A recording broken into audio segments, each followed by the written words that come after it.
कामचोर देवरानी। एक बार की बात है, सुषमा अपने पूरे परिवार के साथ खुशी खुशी मोहन नगर में रहती थी। उसकी 2 बहुएं थी, पल्लवी और शिवानी। एक दिन दोनों बहुएं रसोई में काम कर रही होती है कि तभी उनकी सास सुषमा उन्हें बुलाती है। अरे बहू, जरा इधर तो आना। शिवानी, जरा जाकर देखना सासू माँ क्या कह रही हैं। दीदी आप ही देख लो ना जाकर, आपको भी तो सुनाई दे रहा है। अरे मैं आटा गूंद रही हूँ ना, तुम चली जाओ। हाँ तो मैं भी तो सब्जी काट रही हूँ ना दीदी। अरे बहू जल्दी आओ। ओह, ये तो जाएगी नहीं, मैं ही जाकर देखती हूँ कि क्या करना है। पल्लवी सुषमा के कमरे में जाती है। जी मम्मी जी, क्या हुआ? शाम को घर पर कुछ मेहमान आने वाले हैं, तो तुम अच्छा सा खाना बना लेना बहू। ठीक है मम्मी जी, आप बता दीजिए क्या क्या बनाना है और कितने लोग आ रहे हैं। सुनील की मौसी जी और उनका पूरा परिवार आ रहा है। कुल मिलाकर 3 लोग और हमें मिलाकर हुए 9 लोग। तो अभी से ही तैयारी करना शुरू कर दो। और हाँ, घर की सफाई भी कर देना, हाँ अच्छे से। जी मम्मी जी, सब काम हो जाएगा, आप चिंता मत कीजिए। पल्लवी शिवानी को घर में मेहमान आने वाले हैं इसके बारे में बताती है। क्या 9 लोगों का खाना बनाना होगा, घर की सफाई करनी है? बाप रे, सासू माँ ने तो हमें घर की नौकरानी ही समझ कर रखा है। ऐसा नहीं बोलते शिवानी, हम इस घर की बहू हैं और घर के काम करना हमारा फर्ज है। दीदी तो है ही सासू माँ की चमची, जब देखो सासू माँ सासू माँ। मैं तो इतना सारा काम नहीं करने वाली। शिवानी कपड़े लेकर गमला साफ कर रही होती है और चक्कर आने का नाटक करने लगती है। मेरा सर चकरा रहा है। तभी वहां पल्लवी और सासू माँ जाते हैं। अरे बहू, क्या हो गया तुम्हें? मम्मी जी, बहुत तेज सर में दर्द हो रहा है। तुम एक काम करो शिवानी, आराम कर लो। नहीं नहीं दीदी, घर में मेहमान आने वाले हैं, मुझे आपकी मदद करनी चाहिए।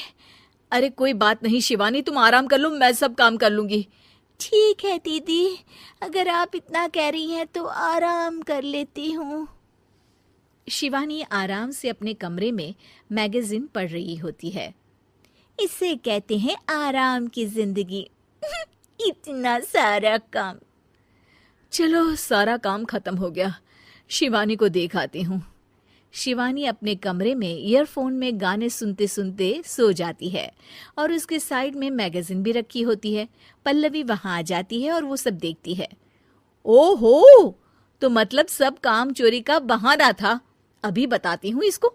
घर का सारा काम मुझे करना पड़ा और ये महारानी यहाँ मैगजीन पढ़ रही है, गाने सुन रही है। पल्लवी रसोई से एक प्लेट और चम्मच लेकर आती है और शिवानी को थाली बजाकर उठाने लगती है। शिवानी अचानक से उठती है। उठ गई महारानी, गाने भी सुन लिए, मैगजीन भी पढ़ ली। तुम तो बहुत बड़ी झूठी निकली शिवानी। तुमने सर दर्द का बहाना बनाया ताकि काम करने से बच सको। हाँ बनाया बहाना, तो क्या करती, इतने सारे काम करती। मुझे कोई शौक नहीं है चापलूसी का। क्या चापलूसी? तुम्हें लगता है कि मैं सारे काम चापलूसी के लिए कर रही हूँ? और नहीं तो क्या। तभी वहां सासू माँ आ जाती हैं।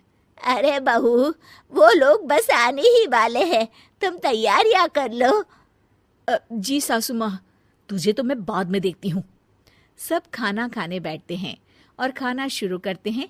तभी सुनील की मौसी बोलती है। वाह भाई वाह, खाना तो बहुत ही अच्छा बना है सुषमा जी, एक एक चीज में क्या स्वाद है। ये सुनकर शिवानी मुंह बना लेती है। उसे अपनी जेठानी की इतनी तारीफ रास नहीं आती। आपकी बहुएं तो बहुत ही अच्छा खाना बनाती हैं। हाँ बनाती तो दोनों ही अच्छा है, पर आज ना ये सारा खाना बड़ी बहू ने बनाया है। छोटी बहू की तबीयत ठीक नहीं थी, सो इसलिए। मानना पड़ेगा सुषमा जी, आपकी बड़ी बहू तो बहुत ही गुणवान है। पल्लवी की तारीफ सुनकर शिवानी को जलन होती है। पल्लवी ये सुनकर खुश हो जाती है और शिवानी की तरफ देखकर उसे चिढ़ाती है। कुछ देर बाद मेहमानों के जाने का वक्त हो जाता है। मौसी जी सबके लिए उपहार लाई होती है। वो सबको शगुन के पैसे देती हैं और अंत में पल्लवी के पास आती है। तुम्हारे लिए शगुन का लिफाफा तो है ही, पर बहू तुम्हें एक और उपहार भी मिलेगा इतना अच्छा खाना बनाने के लिए। मौसी अपने सोने के कंगन निकालकर पल्लवी को पहना देती है। ये लो, ये मेरे मनपसंद कंगन है, अब से ये तुम्हारे हुए। धन्यवाद मौसी जी। ये देखकर शिवानी तो पूरी तरह से जल जाती है और गुस्से से रसोई में चली जाती है। तभी वहां पल्लवी आ जाती है और उसे अपने कंगन दिखाने लगती है। देवरानी जी, अब आपका सर दर्द ठीक तो है ना? मुझे लगता है कि अब सर दर्द शुरू हो गया होगा आपका।